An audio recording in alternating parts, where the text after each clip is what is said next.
देखिए पिछले last 6 month में निफ्टी अप्रॉक्स 11% के अराउंड करेक्ट हुआ है एंड पिछले एक महीने में अप्रॉक्स 6% के अराउंड रिकवर हुआ है। इसके बावजूद अभी भी निफ्टी 5.52% के अराउंड करेक्ट है। आप यहाँ देख सकते हो, यहाँ पे down down down up up. देखिए मार्केट डाउन है, इसके पीछे मुख्य कारण है कि FII ने अपने शेयर्स को बेधड़क सेल किया है।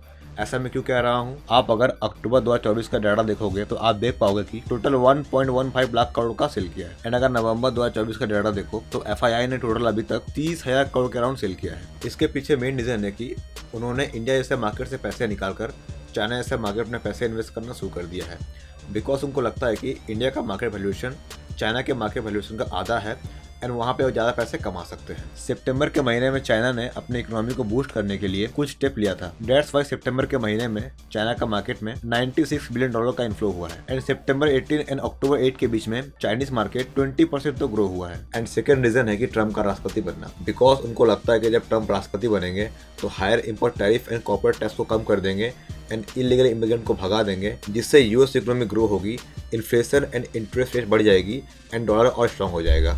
डेट्स वाई FII ने कुछ पैसे यूएस के लिए बचा के रखे हैं। डेवलप मार्केट में हायर इंटरेस्ट मतलब ज्यादा इन्वेस्टमेंट को अट्रैक्ट करना एंड इंडिया ऐसे इमर्जिंग मार्केट में रिस्क को अवॉइड करना होता है। और तीसरा कारण है एक्सपेंसिव वैल्यूएशन। देखिए 2007 के स्टार्टिंग में निफ्टी का मीडियन पी 21.9 के अराउंड था एंड रिसेंट फॉल के टाइम में इसका पी 24 से भी ज्यादा था। डेट्स वाई इंडियन मार्केट दूसरे इमर्जिंग मार्केट से ओवर वैल्यूड हो गया एंड ग्लोबल मार्केट उससे ज़्यादा बेटर अट्रैक्टिव वैल्यूएशन ऑफर कर रही है। डेट्स वाई इन्वेस्टर वहां शिफ्ट हो गए हैं। इसके अलावा FY25 क्वार्टर 2 की एक्सपेक्टेड अर्निंग्स कंसर्न रेज कर रही है। इंडियन कंपनीज की सितंबर क्वार्टर्स की प्रॉफिट ग्रोथ ओनली 3.6% रही है, जो कि पिछले 70 क्वार्टर्स में सबसे स्लो है एंड इसका रीजन है slow revenue growth and rising interest and depreciation cost. देखिए FII इंडिया ऐसे इमर्जिंग मार्केट में इंपॉर्टेंट रोल प्ले करता है बिकॉज वो कैपिटल इन्वेस्ट करते हैं, liquidity sentiment and price discovery को ड्राइव करते हैं। जब FII हैवी बाई करते हैं तब मार्केट रैली करती है and vice versa. FII outflows के कारण इंडियन रुपीस डॉलर के मुकाबले वीक हो गई है, जिससे हैवी इंडस्ट्री पे प्रेशर पड़ रहा है और इन्फ्लेशन का रिस्क बढ़ सकता है। डेट्स वाई डॉलर के मुकाबले INR 84.81 हो गई है, जो कि इंडियन इकोनॉमी के लिए सही नहीं है। तो क्या FII बैक कर सकते हैं? एक्सपर्ट्स का मानना है कि वो कर सकते हैं। लास्ट वीक FII ने 11,000 करोड़ का शेयर को बाय किया था, बट फिर उसके बाद 16,000 करोड़ का शेयर सेल कर दिया and India long term growth के लिए बेस्ट मार्केट है।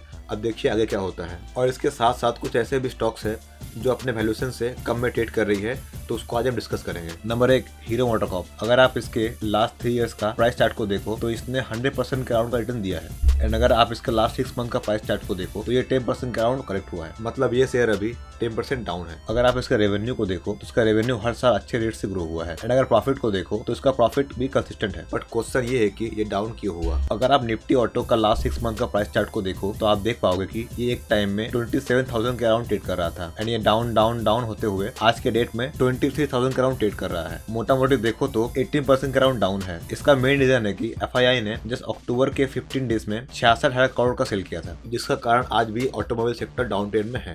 एंड अगर हीरो की बात करें तो क्या ये शेयर यहाँ से बाउंस बैक कर सकता है?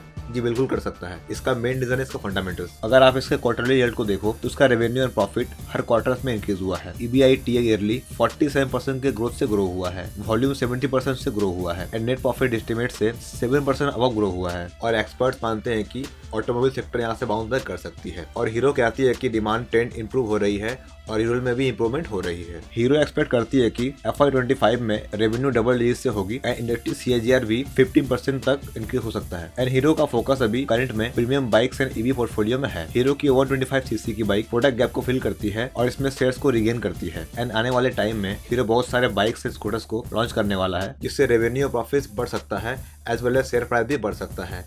एंड हीरो ने अपने प्रोडक्शन कैपेसिटी को बढ़ाने के लिए कुछ कैपेक्स अनाउंस किए थे। Like hero premium bike and EVs को डेवलप करने के लिए 1,500 करोड़ का कैपेक्स करेगी, जिससे ये highest number of premium bikes को लॉन्च कर सके और 500 स्टोर्स का रिवैम्प कर सके। फिर कंपनी अपने इलेक्ट्रिक मॉडल रेंज को एक्सपेंड करने के लिए 1000 करोड़ से 1500 करोड़ का कैपेक्स करेगी। इसमें एथर एनर्जी के साथ पार्टनरशिप किया है एंड ये 2000 चार्जिंग पॉइंट इंस्टॉल करेगी, जिससे ये 200 सिटीज तक पहुंच पाए। फिर कंपनी आने वाले 2 सालों में तिरुपति में 600 करोड़ की लागत से ग्लोबल पार्ट सेंटर एस्टैब्लिश करेगी, जिससे ये अपने पार्ट्स को स्टोर कर सके। एंड अगर एक्विजिशन की बात करें तो हीरो ने एक्साइड एनर्जी में 3% एडिशनल स्टेक को 140 करोड़ में बाय किया है, जिससे अब हीरो की टोटल होल्डिंग इस कंपनी में 40% के अराउंड हो गई है, जो कंपनी के लिए बहुत बड़ी डेवलपमेंट है। अगर आप इसके फंडामेंटल्स को देखो तो इसका debt to equity and debt to profit ना के बराबर है। एंड अगर आप इसके लास्ट 5 इयर्स का पी रेशियो को देखो तो इसका मीडियन पी 21 के अराउंड है एंड ये कंपनी 22 के अराउंड ट्रेड कर रही है। एंड अगर आप इसके लास्ट 5 इयर्स का पीबी चार्ट को देखो तो इसका मीडियन पीबी 3.5 के अराउंड है एंड ये कंपनी 5 के अराउंड ट्रेड कर रही है। एंड अगर आप इसके पी एन पीवी को इंडस्ट्री पी एन पीवी से कंपेयर करो तो आप देख पाओगे कि ये अपने इंडस्ट्री पी एन पीवी से लोअर वैल्यूएशन में ट्रेड कर रही है। एंड अगर आप इसके इंटरेस्टिंग वैल्यू को देखो तो ये अपने वैल्यूएशन से 26% ओवर वैल्यूड है। ओवरऑल ये एक अच्छी कंपनी है,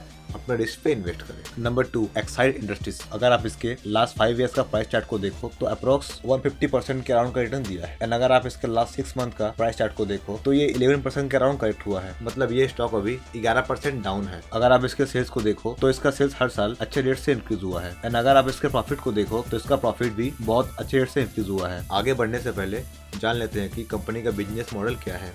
देखिए, कंपनी मेनली 4 टाइप्स की बैटरी का सेल, मार्केटिंग एंड मैन्युफैक्चरिंग करती है। नंबर 1, ऑटोमोटिव बैटरीज, जो car, bikes and commercial vehicles में यूज होता है। नंबर 2, इंडस्ट्रियल बैटरीज, जो telecommunication, power plants and railways में यूज होता है। सोलर बैटरीज, जो सोलर सिस्टम में यूज होता है। इन्वर्टर बैटरीज, जो बैकअप के लिए यूज किया जाता है। बट रीजन क्या है कि ये स्टॉक 11% डाउन है?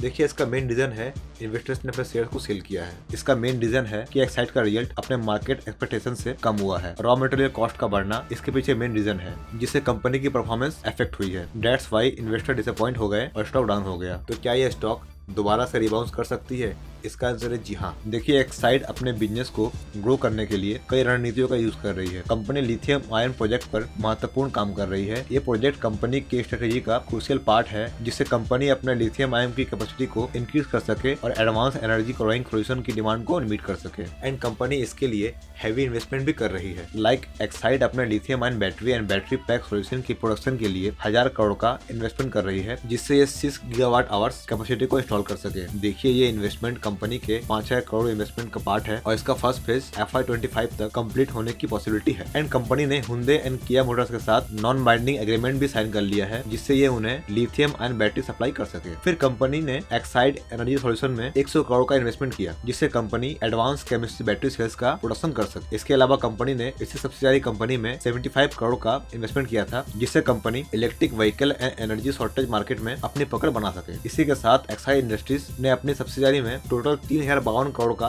इन्वेस्टमेंट किया है। And last but not list, Exide Bangalore में एक प्लांट सेटअप करने जा रही है, जिसकी इनिशियल कैपेसिटी 6 गीगावाट आवर्स की है एंड इसको एक्सपेंड करके 10 गीगावाट आवर्स तक करने का प्लान है, जो कंपनी के लिए बहुत सही डिसीजन है। अगर आप इसके debt to equity and debt to profit को देखो तो बहुत कम है। कंपनी प्रॉफिटेबल है एंड इसके पास अच्छा खासा रिजर्व है एंड ROE 20% के अराउंड है, जो कि एक पॉजिटिव साइन है। अगर आप इसके लास्ट 5 इयर्स का मीडियन पीयू को देखो तो ये 21 के अराउंड है, जबकि ये कंपनी 47 के अराउंड ट्रेड कर रही है। एंड अगर आप इसके लास्ट 5 इयर्स का मीडियन पीवी को देखो तो ये 2 के अराउंड है, जबकि ये कंपनी 3 के अराउंड ट्रेड कर रही है। अगर आप इसको इंडस्ट्री PNPB से कंपेयर करो तो ये अपने इंडस्ट्री PNPB के आसपास ही ट्रेड कर रहा है। एंड अगर इंटरेस्टिंग वैल्यू को देखो तो ये 34% ओवर वैल्यूड है, मतलब ये कंपनी अभी के टाइम में हायर वैल्यूएशन में ट्रेड कर रही है एंड इसमें थोड़ा वेट करना बेटर ऑप्शन होगा।